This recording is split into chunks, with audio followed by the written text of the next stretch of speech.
Thank you for our panelists to be here, and just a very short introduction to the panelists. So, welcome Mr. Laurence Weinbaum, the Director General of the World Jewish Congress Israel and of the Israel Council on Foreign Relations. I will not enter into detail on his education, but I would like to highlight that in 2008, the Polish President Lech Kaczynski decorated Dr. Weinbaum with the Zloty Krzyż Zasługi, if I pronounce well, but basically the Gold Cross of Merit for his ongoing contribution in fostering Polish-Jewish dialogue. And also he received the Medal of the Polish Society of Rightness among the nations. And yes, usually if somebody deals with diaspora policy, we used to look at Israel and try to learn as much as possible from this.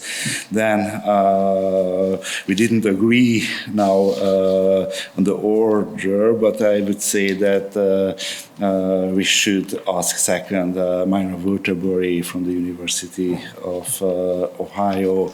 Myra researches since decades this issue of Hungary's kin state policy, and author of many articles and books. Unfortunately, she is now as a Fulbright scholar here in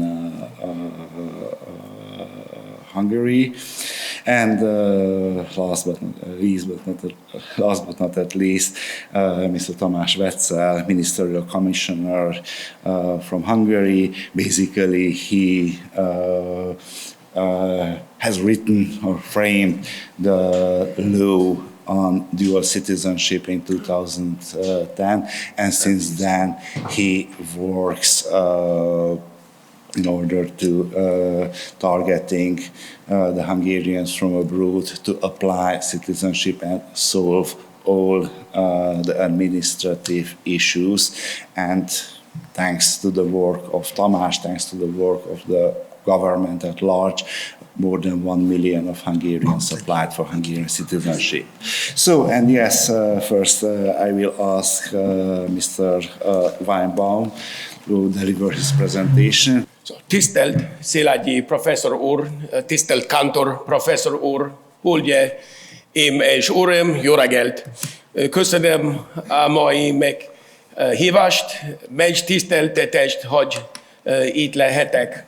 Dear friends, I'm afraid that you won't get any more Hungarian out of me this morning, at least not without a glass of palinka, and I think it's too early in the day to start with that. Truth to tell, I was only compelled to learn a few words of this very complicated language as a means of self-defense. My wife hails from Transylvania, so Baia-Mare or Nagybánya, and my sons, who are born in Israel, speak Hungarian as well. And sadly, even after 25 years in a Hungarian-speaking household, I still cannot order a cup of coffee in Hungarian. I want to tell you also one other kind of personal anecdote. More than 30 years ago, the Czechoslovak-born wife of a very famous Hungarian Jewish journalist, his name was Pál Benedek, he was the editor of the newspaper Oly Kelet, befriended me. And this lady was herself a correspondent of a Czech newspaper called Respekt. And she was an Auschwitz survivor. She had a great sense of humor. And she used to always mimic her husband. And she would say, I love to travel with my husband, Palika. He speaks 3-word languages, Hebrew, Hungarian, and Slovak.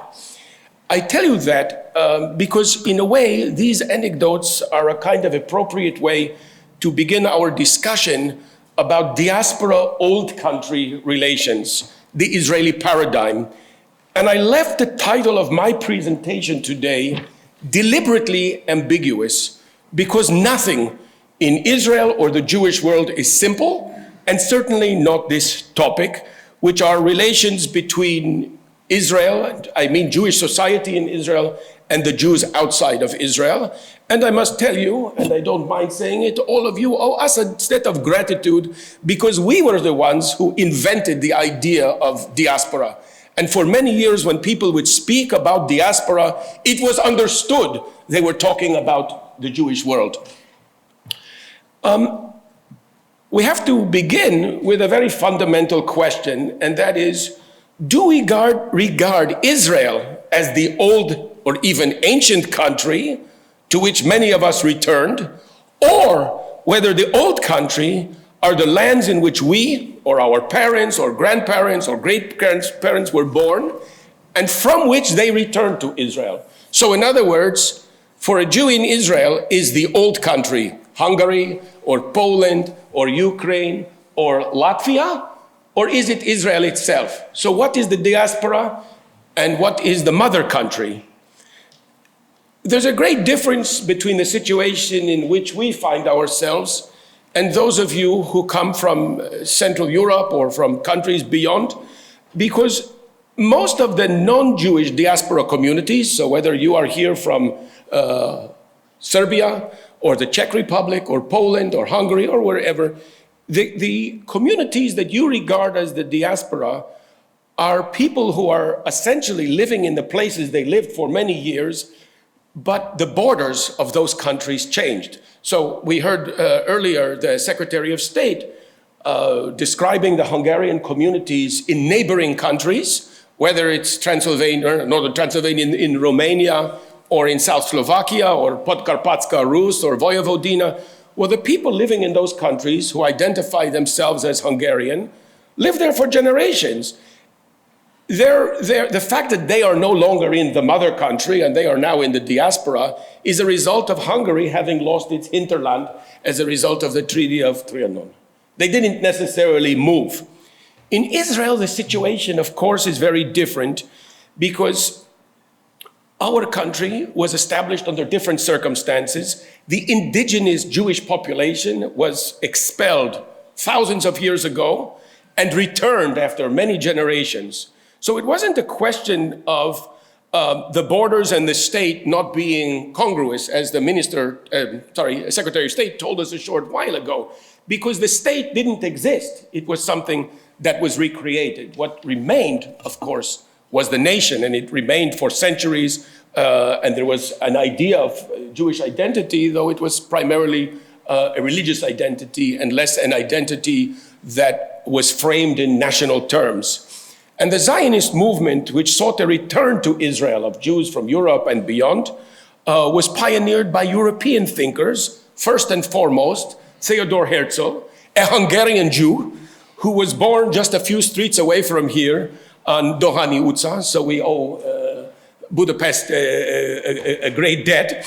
And he had a kind of utopian vision that there should be a return of the Jewish people to its ancient homeland, and if not to its ancient homeland, to some place on earth where a Jewish country would be created, a Jewish commonwealth. And he wrote a book that was called Alt Neuland, so Old New Land, which also is most appropriate for our discussion today. It was a utopian novel because he thought by removing the Jews from Central and Eastern Europe, where they were suffering, of course, from anti-Semitism and persecution, and transplanting them back to the ancient homeland, the whole situation of Jews would be corrected, and Jews would suddenly become a normal nation, whatever that means, but one can understand how he thought in those terms at the end of the 19th century. And it's important to note that when he thought about this, there was only a negligible number of Jews living in the land of Israel or in Palestine, which in any case had been depopulated. The total population of Israel around 1900 was less than 600,000 people, okay, of whom Jews were perhaps 10%. The Jewish heartland, the spiritual and creative center of the Jewish people, was exactly Central and Eastern Europe. And I can just give you some statistics which you can play with, which you can think about. Well, let's start here with Budapest. The Jewish population of Budapest in 1938 was 200,000.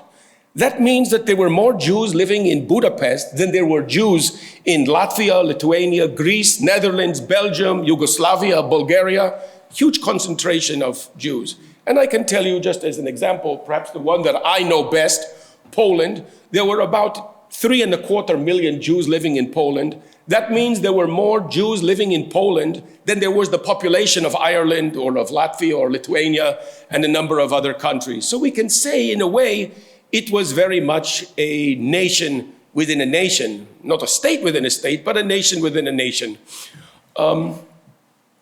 It means also something else, because that block of Jews essentially constituted the epicenter of the victims of the Holocaust. So most of those Jewish communities were annihilated. There were few survivors. And with the destruction of that community, which before the war accounted for 60% of the Jewish population of the world, 9.5 million Jews were in Europe, the shift took place, a pivot. So in other words, where Europe had been the center of the Jewish world, it suddenly became North America, primarily the United States, and also the land of Israel, which very soon became an independent country after a long struggle. So today, we can speak of a very different situation than existed before the war.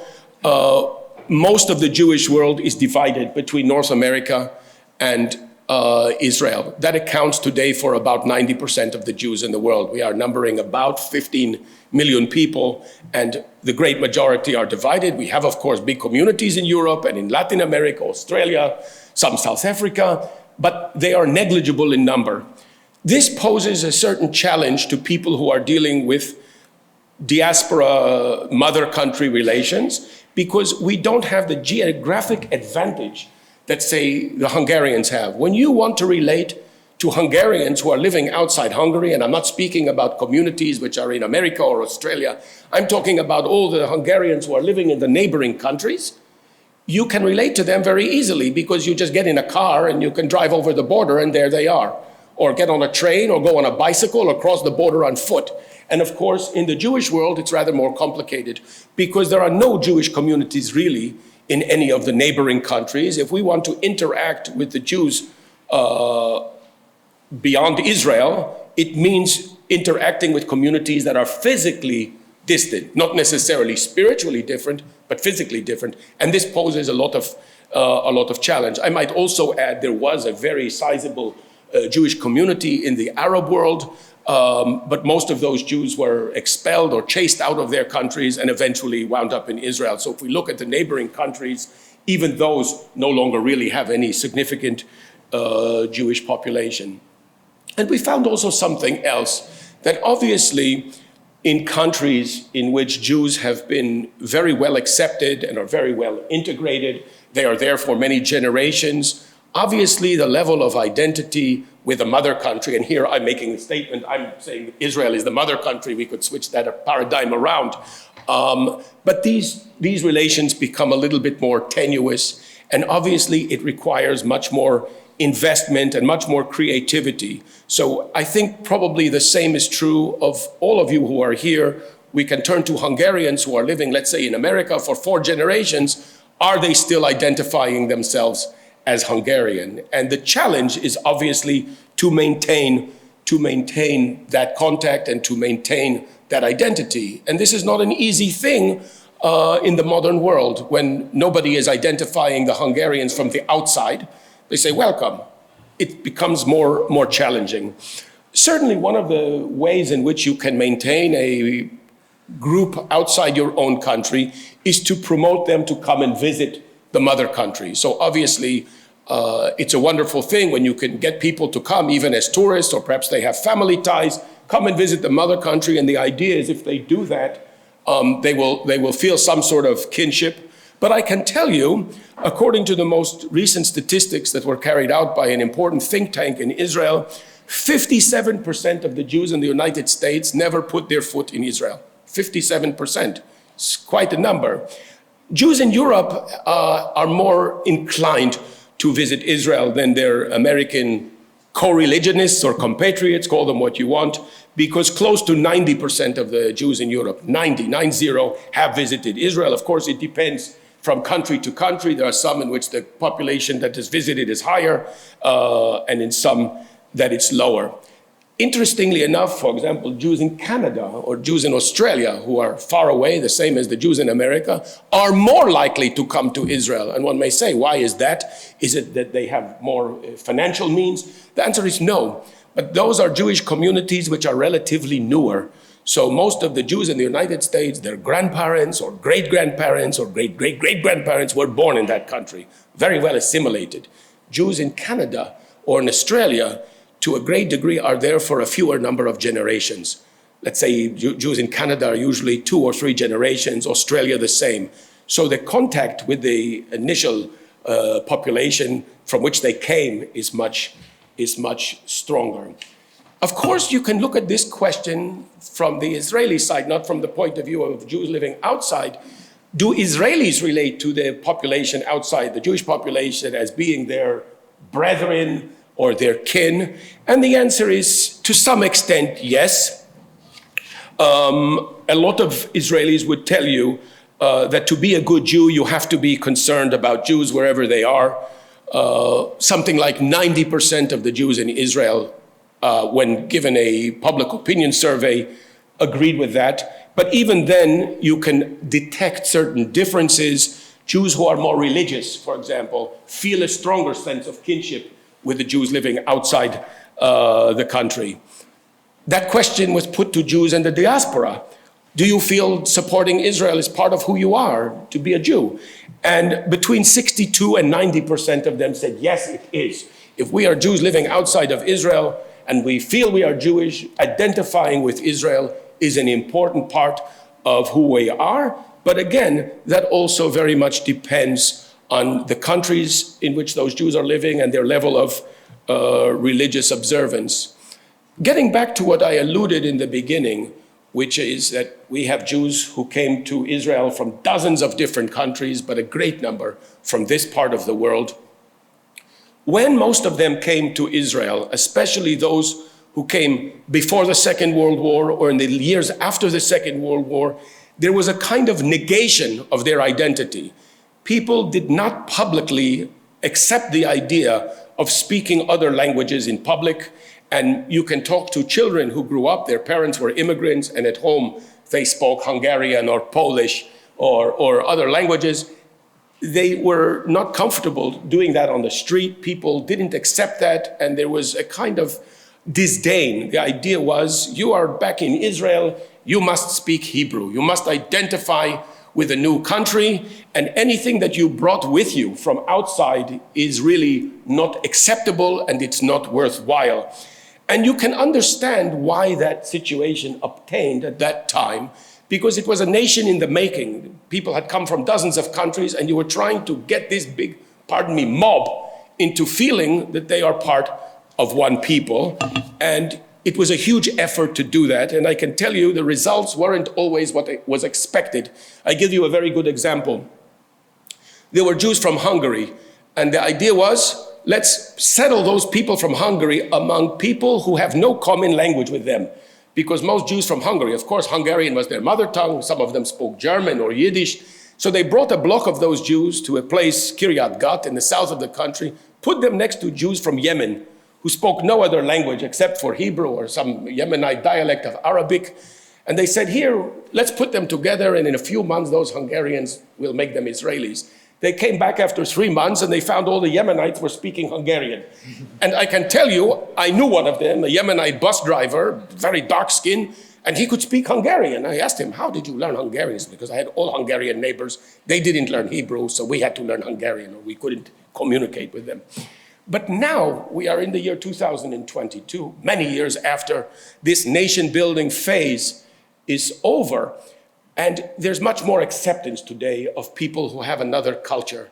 So we can say that most Israelis, they have this kind of concentric circles in terms of their identity. People understand that there's nothing wrong with having another identity. You are an Israeli, but you may speak Hungarian at home, or Russian or Polish, or you may even be interested in learning those languages because you know your grandparents came from there, and you are trying to develop this relationship. And people realize that only enriches you. There's nothing to be ashamed of in speaking another language. And this, by the way, I think was driven home in Israel with the arrival of a big block of immigrants from the Soviet Union, beginning in the end of the 1980s, let's say 1989 till the early 90s, roughly 1 million Russian-speaking people came to Israel.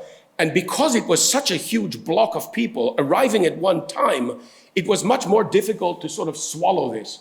And if you come to Israel today, even though it's many years since those people came, and almost all of the younger ones, of course, they learned Hebrew, they integrated it in the workforce, and so you still see Russian culture positioned in a way that you wouldn't have seen Hungarian or Polish or Romanian, something very, very different. So again, people have multiple identities. I can tell you in my own family, I told you my wife is from Transylvania.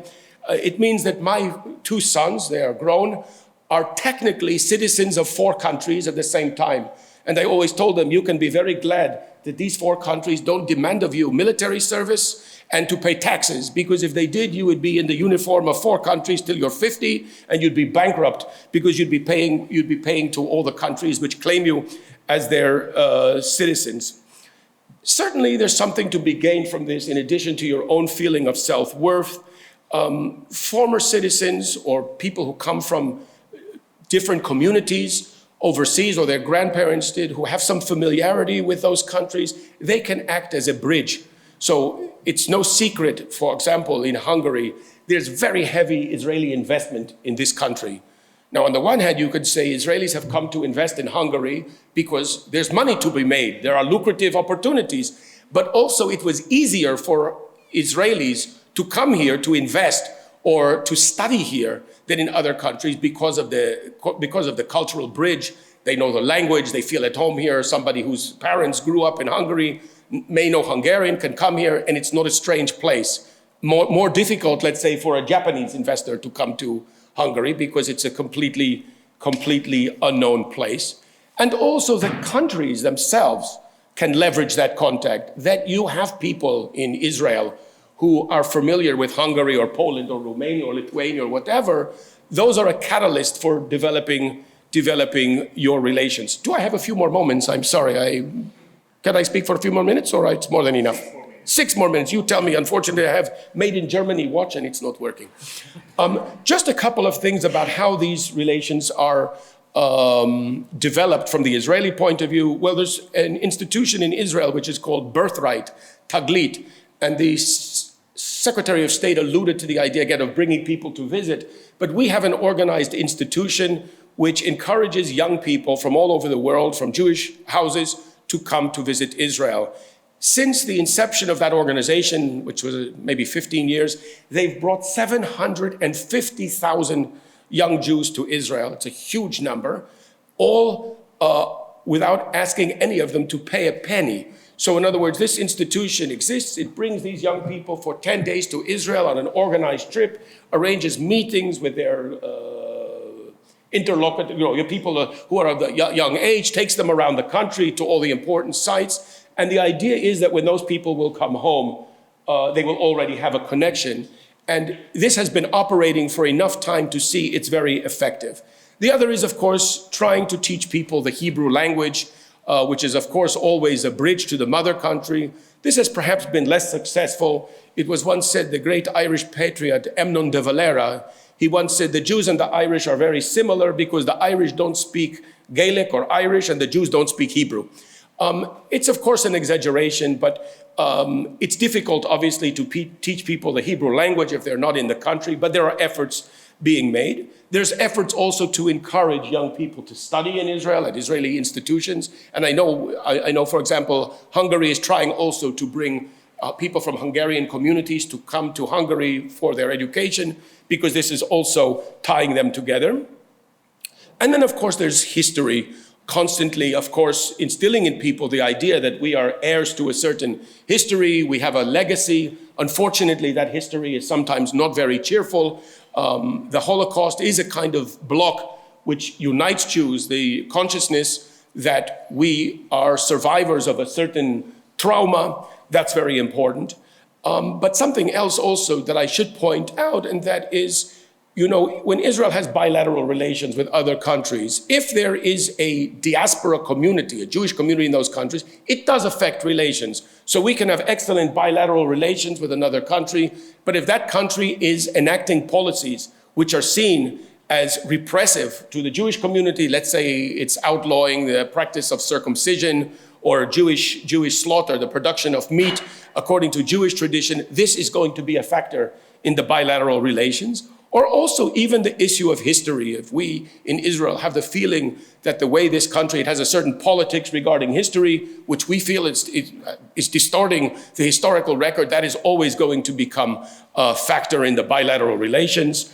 I think I can say something else, and that is there are times also when the presence of a community in another land, a diaspora, can also clash with your interests. Sometimes we have a situation in which some of the Jews, not a huge number, but some are complaining that they are identified always with the policies of Israel. So if Israel enacts a certain policy, does something, and that something meets with protest or anger, very often the local Jewish community bears the brunt of it. People are protesting and they say, what do you want from us? We are just Jews living wherever we are. We are not responsible for what Israel does or doesn't do, which is correct. But there is a certain fallout, and sometimes they have to pay for that. I would just say, in wrapping up, a couple of other things, and that is one, I alluded to this. This will become a more challenging project going forward as more and more people are assimilating into the countries in which they live. We would regard that as positive, that there's acceptance of a minority community is a good thing, that there are no boundaries between people. This is a positive thing, but it also means there's a challenge if you want to maintain that identity.